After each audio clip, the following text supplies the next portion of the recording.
আসসালামু আলাইকুম। আজকে নিয়ে আসলাম কচুর মুখী দিয়ে ইলিশ মাছের রেসিপি।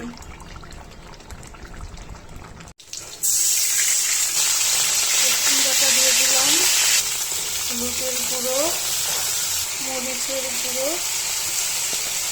ধনিয়ার গুঁড়ো, পরিমাপ মতো লবণ।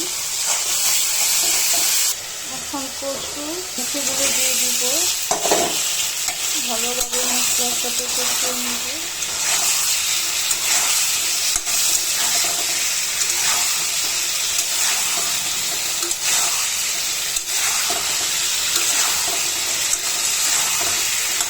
এখন চুলার আঁচটা কমিয়ে দিব, এখন ঢেকে দিব।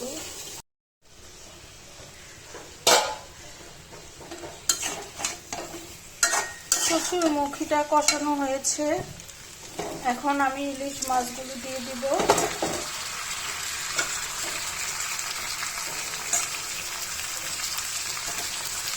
এখন পরিমাপ মতন পানি দিয়ে দিলাম। পানিটা বলক চলে আসছে।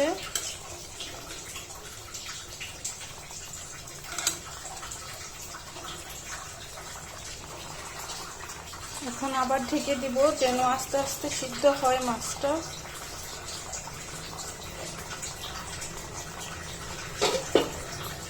চুলার আঁচটা কমিয়ে দিচ্ছি।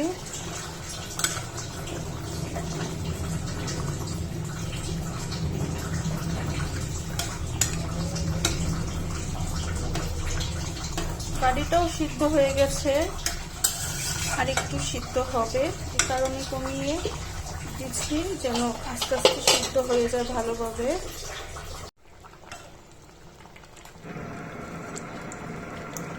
কচুর গাঠিটা সিদ্ধ হয়েছে, মাছটাও সিদ্ধ হয়েছে।